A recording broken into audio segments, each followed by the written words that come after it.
Welcome back and thank you very much for staying with us. This is Politics Tonight, digging beyond the headlines. I've been speaking with a chieftain of the All Progressives Congress APC and former senator representing Taraba Central Senatorial Zone, Yusuf Abubakar Yusuf, tonight to discussing President Tinubu's handling of governance and the economy. All right, Senator, now before we went on break, we were talking about the value of the Naira. So what impact do you think the convergence of the exchange rate will have on exchange rate stability? Well,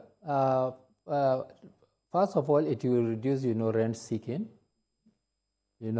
People, who hitherto, were using the Naira in a superfluous way. You get the Naira at an official rate, and then, launder it, into a market rate. So it will reduce that rent seeking, no doubt about it.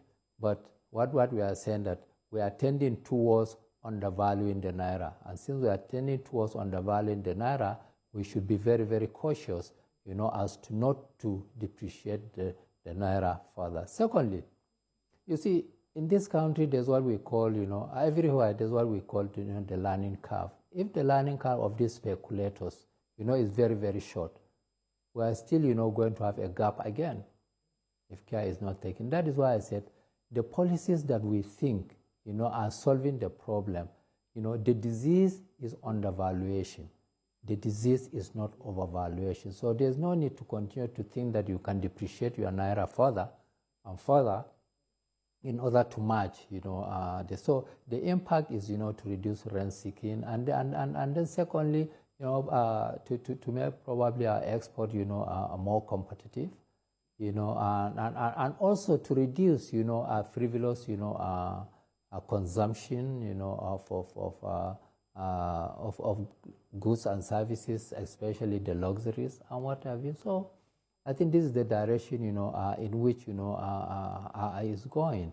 So, and it's going to stabilize, the understanding of the economy, and also, the exporters, the importers are going to have, some kind of, stable, currency in terms of they will make their own projections, in terms of, what profit or what income they are going to make out of this, without the hitherto a wide gap, which will reduce production. People will prefer to speculate rather than to send to put the money into productive use. So the economy is going to be better efficient. The economy is going to be better management. The economy is going to be better understood. And so I think, the government, is pushing in the right direction.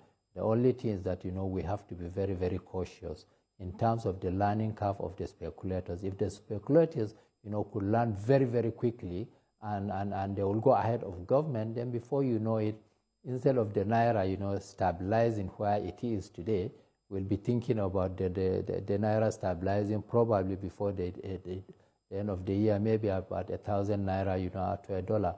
Already, the black market is going to has gone to about, 840.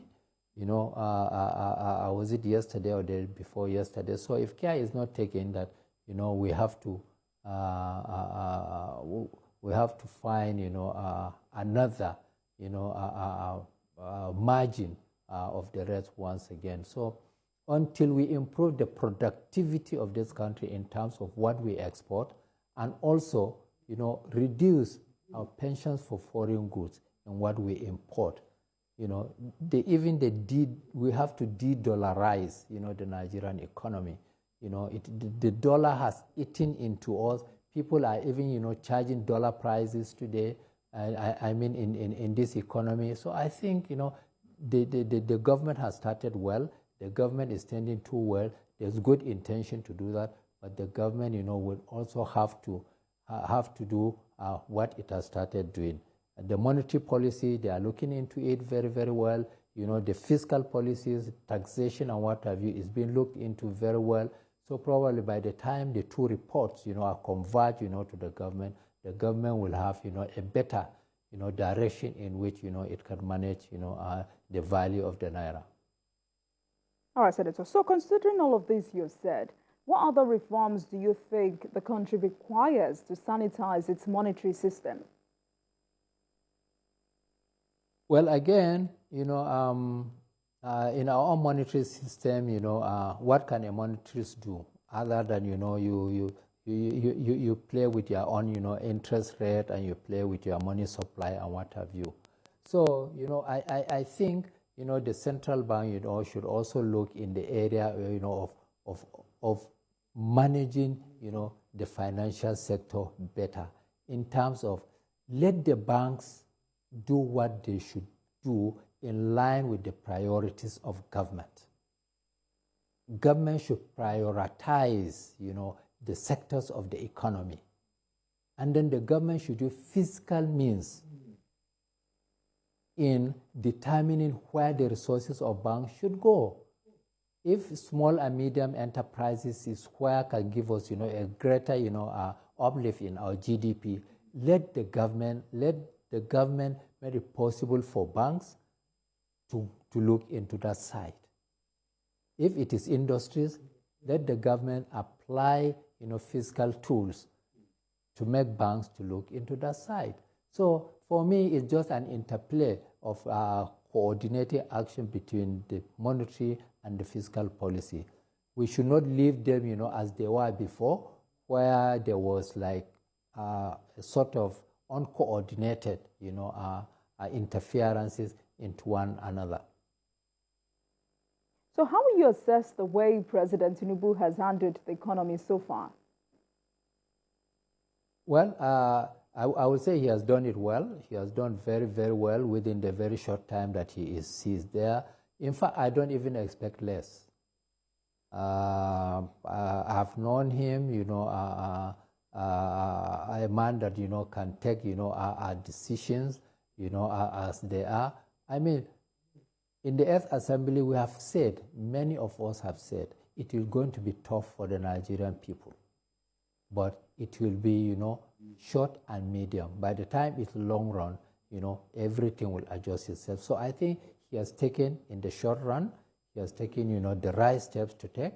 So with these studies that are coming, monetary policy and fiscal policy, it will going to be, in the right direction. He should avoid, situation whereby we will have a deficit budgeting system, and then he should look at, is there any possibility today that we will have, a surplus budget? Why can't we? So, and then, the borrowing, yes, we must borrow if the borrowing is going to be for projects that will sustain itself, but we should not borrow as before for consumption. So I think, is in the right direction. And I look forward to hearing, further, areas of engagement like the labor is very, very important. The labor is taken into consideration.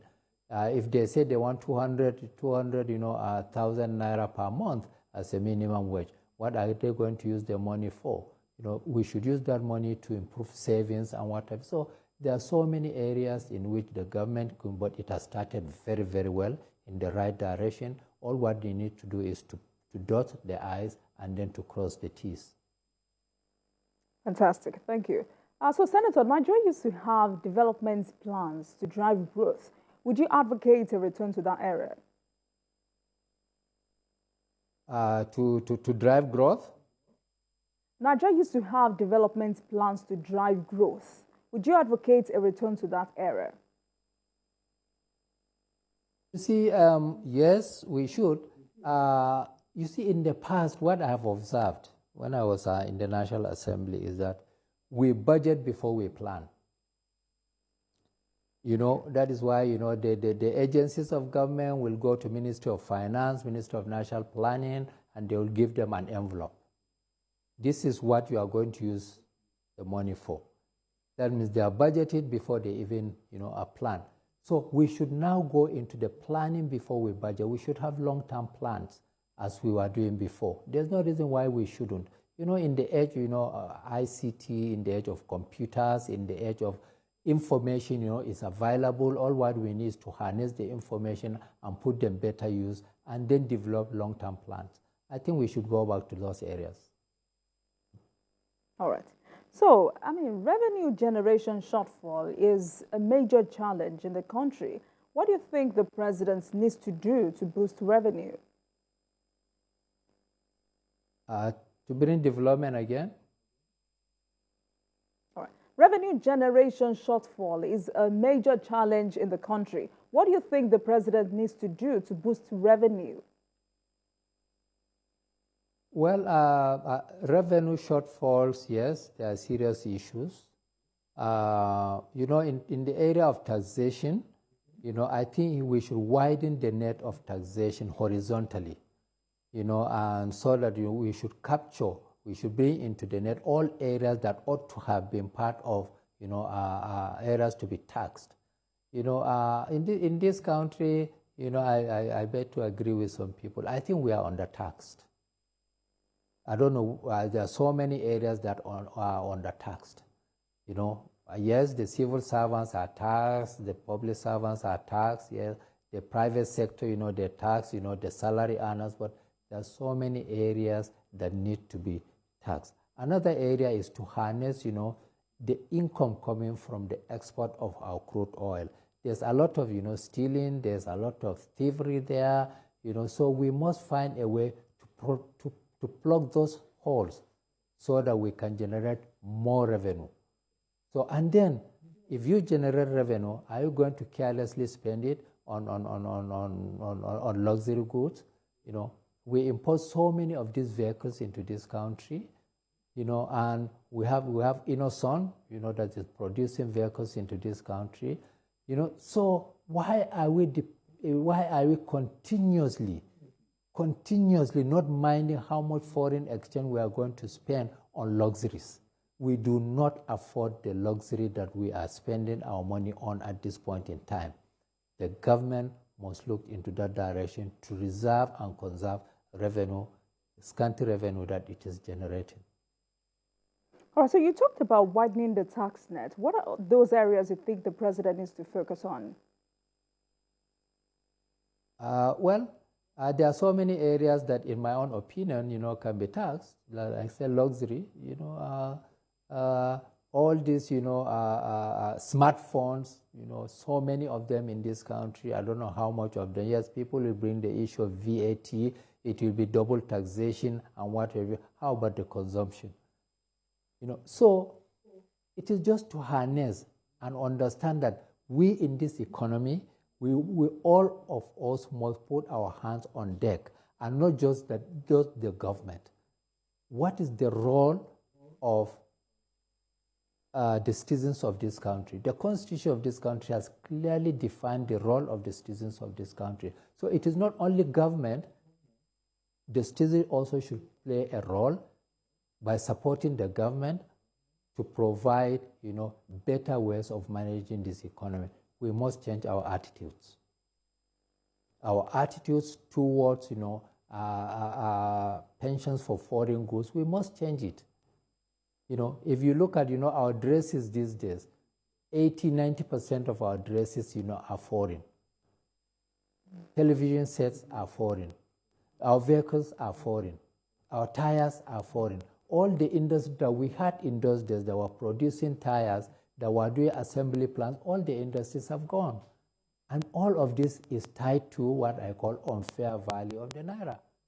So once the Naira is fairly valued, investors will come in, and they will make good use of the resources that are available. So I think government needs to look at the whole gamut of how to generate, revenue, and then how to spend that revenue, and then to tell the citizens of this country in clear terms, it is not business as usual. We do not have that luxury of spending the kind of expenditure we do on foreign goods. We do not have the luxury at this point in time. And maybe the government can also look in the area of restructuring the civil service. and also restructuring the public service, and also, bringing in, the major employer of labor should be the private sector. So there should be an enabling environment, for all these areas, to be harnessed, by government in tandem with the understanding of the common man in this country. Also, like I've always said, there should be what I call, we have a vertical relationship between the federal government, state government, and probably local governments. So we should have cooperative federalism. We should have consultative federalism. What are the states doing now that the federal government has removed the subsidy? What is the contribution of the states in terms of aligning or helping federal government to realize the objective for reducing the subsidy or removing the subsidy? So all right, in that area, also in aligning the value of the naira, what are the state governments doing? Will they just sit down and say, well, it is the responsibility of the government since it is currency, let the government? No, we should have consultative and cooperative federalism to look at into all these issues so that we can have a unified direction in which we can solve the problem of this country. And not just the problem of federal government, it is the problem of state government as well.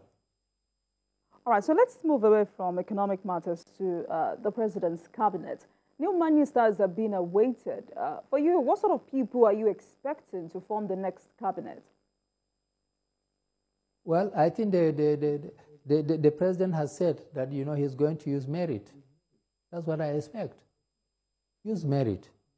Look at people who merit, to be appointed as ministers. People who have the national ethos in them.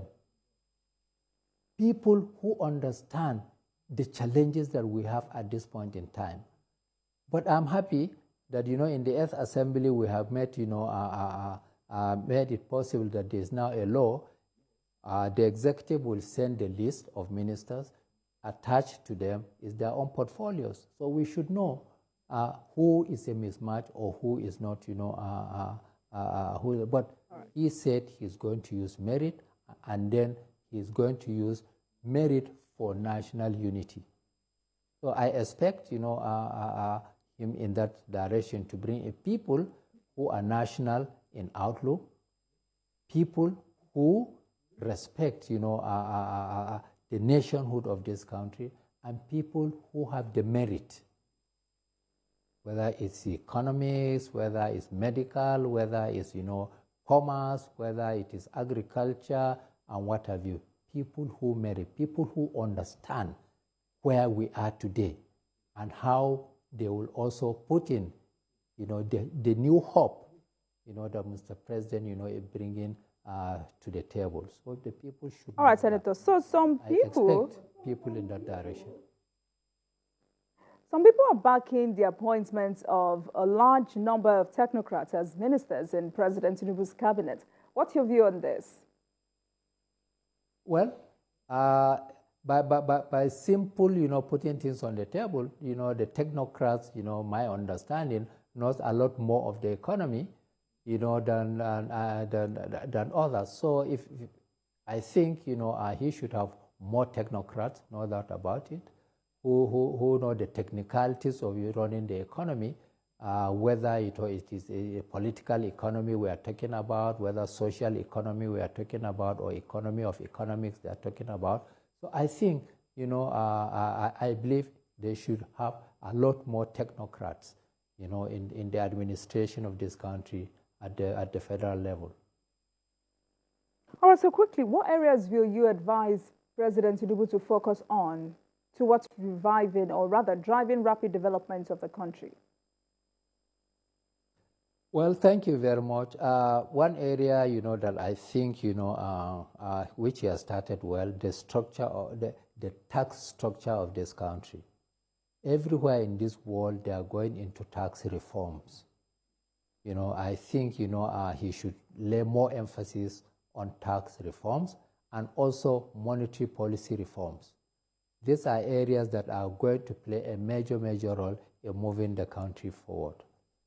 And also, I said you should do a civil service and a public service reforms. No matter how you do, if the engine of work is not reformed, I'm not sure if you will have a reformed development. So he should also look at in that area. Now, relationship with labor is very important. And they have started well, they are negotiating, but all what I will say is that welfare.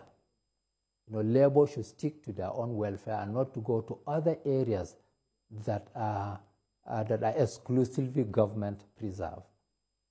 So he should also negotiate, with the labor in that direction. Like I also say, the office of the vice president, also, is heading, economic, matters in this country. So they should also sit down with the state governors. All right, Senator. Align their thinking. Thank you very much for coming on the program. Thank you so much. I've been speaking with Senator Abubakar Yusuf, representing Taraba Central Senatorial Zone. Thank you very much for coming on the program. I sincerely appreciate your contribution tonight. Thank you very much, sir. Thank you very much. Really appreciate.